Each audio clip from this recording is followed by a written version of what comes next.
رمضان في مصر حاجة تانية. رمضان في مصر اللمة والتجمعات، الزينة والأنوار متعلقة في كل مكان. وقت الفطار الناس اللي على الطريق واقفين بأكياس التمر هندي بيحدفوها في وش الركاب، العيال الصغيرة اللي بتلم فلوس الزينة وبيسرقوها. وكل منطقة وكل محافظة في مصر ليها طريقة بيستقبلوا بيها رمضان. شفت على موقع مصراوي إن في قرية بيعملوا زفة رمضان بالعربيات والزينة والرقص وبتلف البلد كلها. ليه؟ لأن إحنا شعب متدين بطبعه، بس معاهم شاب حب يحتفل قوي، جه لبس عروسة وحط مكياج على أساس إحنا في زفة وكده. صاحبي ما تحتفلش، أصل ما تجودش، اصل هو شهر في السنه احنا بنلم نفسنا شويه مع ربنا فيه، تحط مكياج وتلبس فستان؟ انت عايزنا نتمسخ قرود؟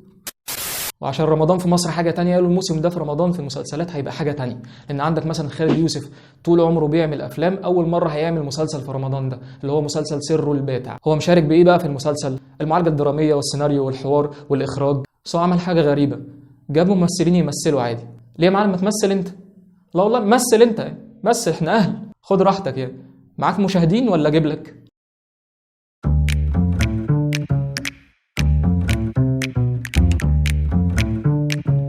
بدايه المسلسل من الحلقه الاولى بتعرف كده ان هو هيحكي حدوتين، مصر وقت الحمله الفرنسيه ومصر دلوقتي. وبنعرف وقت الحمله الفرنسيه ان كان في بطل في المقاومه اللي هو احمد السعداني اللي هو عامل دور حامد. من الاول كده بنعرف ان هو مات واتعمل له مقام وانه له كرامات، والناس بتتكلم على الكرامات بتاعته بعد ما مات، لدرجه ان الفرنسيين نفسهم متضايقين من الموضوع ده. ونشوفهم في المشهد ده هم بيقولوا هدوا المقام ورموا جثته في البحر، وهم لابسين فرنسيين وكل حاجه، بس هم بيتكلموا مصري عادي. وبيقول اي حد في الجيش الفرنسي هيجيب سيره حامد هيحاكمه. بنشوف العساكر الفرنسيين هم بيكلموا بعض بيتكلموا بالمصري برضه، بيقول له هيحاكم مين ولا مين، ده الجيش كله مالوش سيره غير حامد. العسكري التاني بيرد عليه يقول له مدد يا سلطان حامد مدد. والله كان بيكلموا كده. انتوا عساكر فرنسيين جايين مع الحمله الفرنسيه من الورديان، ها؟ الحمله جايه من الورديان. مش نتكلم فرنساوي بقى علشان خاطر ربنا وعشان خاطر الصح يا عم، ما تاخدش في بالك، دي تفاصيل صغيره، احنا بنعمل فن، كل سنه وانت طيب. المهم بنطلع بقى على الوقت الحالي في حته في الارياف، وكريم فهمي بيجي له خبر كده، الدايه بتطلع له بتقول له الف مبروك جالك ولد. واحنا عارفين المفروض في الارياف يعني بيفرحوا بالولد. هو نزل على وشه غضب ربنا وقال لها ولد؟ جايبالي ولد؟ ارفع راسي ازاي وسط الناس دلوقتي؟ بدل ما تجيبي لي بنت تنفعني في تحديات التيك توك وتقلع وترقص، جايبالي ولد عادي. ولد يا كلبه، حسبي الله ونعم الوكيل فيكي. تاخد شويه كده يحصل لك ايرور لغايه ما تعرف انه يا عيني كان عنده مشكله ان هو ما بيعيشلوش ولاد، في 5 ولاد ماتوا قبل كده وهو اصلا عنده بنتين، يعني الولد الجديد ده وفي 5 ولاد ماتوا وعنده بنتين، صحه كافره. ايه يا باشا ما بالراحه شويه. بعدين ايه هو تارجت؟ انت لازم تجيب الولد. من تاني مره لقيت الموضوع مش شغال خلاص، عمال تدوس في الست، انت فاكرها المكنه بتاعت اللي بتنزل الكنز، هي المره الجايه هتنزل ولد.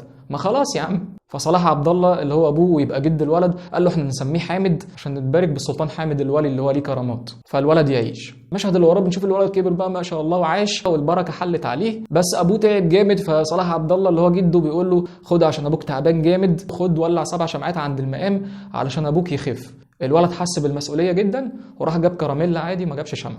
المشكله فين؟ ان الاب مات، الراجل فيص مات بالكراميلا، يعني ما ماتش من فرط القدره الجنسيه اللي عنده ومات بالكراميلا. وبعدها بسنه ام الولد بتاعي نفس التعب، فجده بيقول له روح ولع شمع، ما تعلمناش برضه، روح ولع شمع عشان امك تخف. قال له اكيد ده نفس المرض اللي جه لبابا، يبقى كده امي هتموت. قال له لا ما تخافش، بس الظاهر ان احنا، بص الجمله اللي جايه دي الله يسترها معاك، قال له بس الظاهر ان احنا اتاخرنا في الندر مع السلطان حامد علشان كده ما لحقش يعمل حاجه مع ابوك. ما لحقش؟ ولي ده ولا موظف في التامينات؟ الندر اتاخر يا جماعه؟ لا سوري والله مش هقدر اعمل حاجه، خزنه قفلت، بكره ان شاء الله الساعه 9 بنفتح. يا عم ما تاخدش في بالك، دي تفاصيل صغيره، احنا بنعمل فن، كل سنه وانت طيب. الولد بيروح يولع الشمع فعلا والام بتعيش، فهو بقى بيتصاحب مع المقام ويبتدي يبقى جنبه على طول. وبنشوفه بقى بيكبر الولد الصغير ويبقى احمد فهمي، ينام في المشهد يصحى يبقى احمد فهمي، يعني حاجه ابداع. المشكله فين بقى؟ ان مش هو بس اللي كبر، هدومه كبرت معاه، اشوف نفس الهدوم. ده الولد الوحيد اللي امه جابت له هدوم يكبر فيها فعلا. احمد فهمي بنشوف ان هو بيشتغل في المشغولات بتاعه الفضه والذهب مع ميسره في المسلسل، والموضوع بيفضل عادي لغايه ما بنشوف بعد كده الناس داخله المقام بتحاول تحفر عند المقام، وبيجي هو تاني يوم يكتشف ان في ريديم بره وبيخش عايز يعرف ايه اللي حصل جوه، فبيقع في الحفره اللي هم كانوا عاملينها، بيحاول يطلع فبيلاقي ورقه جوه ليها علاقه بالسلطان حامد اللي هو بتاع المقاومه الفرنسيه. بيرجع بالورقه بقى وبيروح لميسره عشان يفهم الورقه دي مكتوب فيها ايه، فبيقول لها ايه اللي مكتوب فيها، فبتقول له لا مش فاهمه ايه اللي مكتوب، اصل ده مكتوبه بالفرنساوي.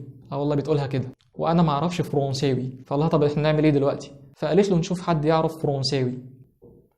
الله، فكره جامده جدا.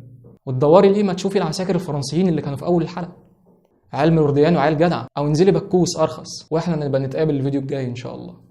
سلام.